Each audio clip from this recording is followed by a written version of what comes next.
Assalamualaikum warahmatullahi wabarakatuh. Baiklah, saya dari kelompok 2 akan mempresentasikan hasil diskusi yang telah saya buat yang berjudul fotosintesis. Nah, sebelum kita memasuki materi yang lainnya, ada baiknya kita mengetahui terlebih dahulu teman-teman apa itu fotosintesis. Jadi sebenarnya fotosintesis ini berasal dari kata foton yaitu cahaya, kemudian sintesis yaitu penyusunan. Jadi dapat disimpulkan bahwasanya fotosintesis adalah peristiwa penyusunan zat organik dari zat anorganik yaitu air dan karbon dioksida dengan pertolongan energi cahaya matahari. Nah, fotosintesis ini adalah suatu sifat fisiologi yang hanya dimiliki khusus oleh tumbuhan yang merupakan kemampuannya menggunakan zat karbon dari udara dan diubah menjadi bahan organik serta diasimilasikan di dalam tubuh tanaman. Peristiwa fotosintesis ini hanya berlangsung jika adanya cahaya yang cukup. Nah, selanjutnya saya akan membahas mengenai sejarah fotosintesis. Nah, fenomena fotosintesis ini telah digali sejak lama oleh para ilmuwan, khususnya bidang fisiologi tumbuhan. Joseph Priestley pada tahun 1972, yaitu seorang ahli kimia Inggris, menemukan bahwa tumbuhan mengeluarkan suatu zat yang membuat api lilin dapat menyala walaupun dalam tabung gelas yang tertutup. Nah, ilmuwan ini pada tahun 1779 merupakan ahli fisiologi dari Jerman melakukan eksperimen dengan menggunakan tumbuhan air atau Hydrilla verticillata. Dari percobaannya ditunjukkan 3 kali, di mana yang pertama, gas yang dikeluarkan oleh tumbuhan itu ternyata adalah oksigen atau O2, kemudian cahaya matahari dibutuhkan untuk proses tersebut, dan yang terakhir, bagian yang hijau daun saja dapat mengeluarkan oksigen. Selanjutnya, ada seorang ahli botani dari Swiss, Jean Schnieber, menemukan bahwa karbon dioksida atau CO2 juga dibutuhkan untuk fotosintesis. Nah, Nicolas de Saussure pada tahun 1804 menunjukkan bahwa tanaman tumbuh dari air dan karbon dioksida yang diserap. Di mana Sanz pada tahun 1860 juga menunjukkan bahwa fotosintesis menghasilkan zat gula atau karbohidrat yang disebut amilum. Fotosintesis kemudian dirumuskan dalam persamaan reaksi kimia sebagai berikut. Teman-teman bisa lihat di sini, yaitu N CO2 tambah NH2O atau H2O tambah energi matahari akan menghasilkan CH2O N ditambah NO2. Selanjutnya, Van Yel adalah orang pertama yang menyatakan bahwa oksigen itu berasal dari pemecahan air. Hal itu didasarkan dari hasil temuannya tentang fotosintesis bakteri sulfur. Nah, di mana Van Yel juga menduga bahwa oksigen yang dilepaskan pada fotosintesis tumbuhan adalah berasal dari pemecahan air. Nah, tahun 1941, Ruben dan Kamin melakukan percobaan fotosintesis dengan menggunakan air bertanda. Selanjutnya, proses fotosintesis. Jadi, tumbuhan bersifat autotrof. Nah, autotrof ini artinya dapat mensintesis makanan langsung dari senyawa anorganik. Nah, tumbuhan menggunakan karbon dioksida dan air untuk menghasilkan gula dan oksigen yang diperlukan sebagai makanannya. Nah, energi untuk berfungsi untuk menjalankan proses ini yang berasal dari fotosintesis, di mana persamaan reaksi fotosintesis menghasilkan glukosa. Tumbuhan menangkap cahaya menggunakan pigmen yang disebut klorofil. Nah, pigmen inilah yang memberi warna hijau pada tumbuhan.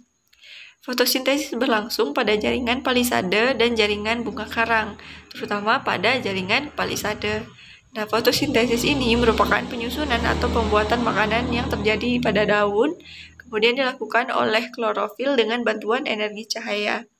Nah, fotosintesis ini dapat dilakukan oleh tumbuhan dari berbagai atau beberapa jenis bakteri. Selanjutnya, pada daun. Nah, daun ini merupakan pabrik fotosintesis yang sebenarnya pada tumbuhan, di mana irisan melintang dari daun yang khas menyingkap beberapa lapisan jaringan yang berbeda-beda. Nah, di mana permukaan atas daun tertutup selapis sel tunggal yang dapat menyusun epidermis atas.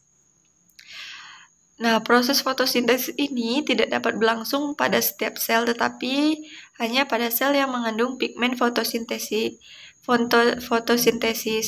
atau fotosintetik.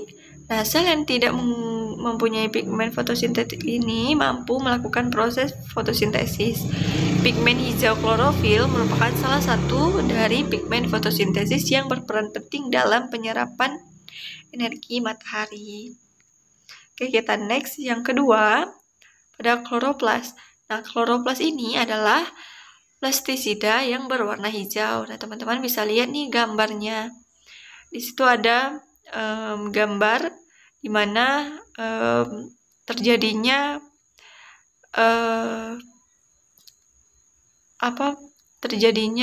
ruang antar membran, kemudian membran sebelah luar itu ada bagian-bagiannya. Teman-teman bisa lihat gambar di atas. Nah, selanjutnya reaksi fotosintesis. Ternyata reaksi fotosintesis ini ada banyak, teman-teman. Yang pertama itu ada reaksi terang. Nah, reaksi terang adalah penangkapan energi surya oleh proses yang berlangsung atau bergantung pada keberadaan cahaya. Selanjutnya ada skema Z. Nah, elektron ini dipindahkan melalui rangkaian transport elektron yang disebut sebagai skema Z, yang pada awalnya berfungsi untuk menghasilkan potensi kemiosis di sepanjang membran.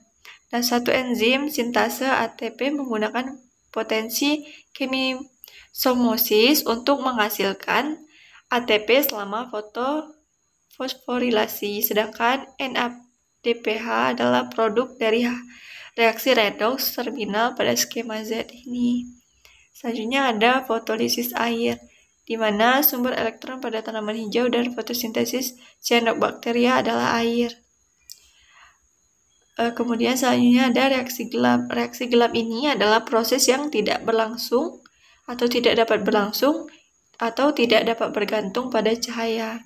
Nah, reaksi gelap ini terjadi pada bagian stroma kloroplas. Pada bagian tersebut terdapat seluruh perangkat untuk reaksi penyusun zat gula. Nah, reaksi tersebut memanfaatkan zat berenergi tinggi yang dihasilkan pada reaksi terang. Selanjutnya ini ada perbedaan antara reaksi terang dan reaksi gelap. Dari segi karakteristik itu ada perbedaan, teman-teman bisa lihat sendiri, di mana yang pertama itu ada tempat proses.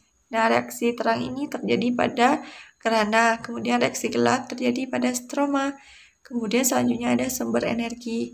Reaksi terang ini memerlukan cahaya matahari, sedangkan reaksi gelap memerlukan ATP dan NADPH2. Di mana kalau proses pada reaksi terang ini terjadi pada fotolisis air, pada reaksi gelap ini fiksasi CO2. Hasil yang dihasilkan dari reaksi terang ini ada oksigen, ATP, dan juga NADPH2. Nah, sedangkan hasil yang dihasilkan dari reaksi gelap ini yaitu karbohidrat. Nah, di mana selanjutnya ini ada faktor-faktor yang mempengaruhi fotosintesis. Yang pertama ada intensitas cahaya, yang kedua ada kadar air, ketiga ada konsentrasi karbon dioksida, selanjutnya ada kadar fotosintat, kemudian yang terakhir ada suhu. Mungkin penjelasan yang bisa saya sampaikan pada pertemuan ini hanya itu saja. Terlebih terkurang mohon dimaafkan. Wassalamualaikum warahmatullahi wabarakatuh.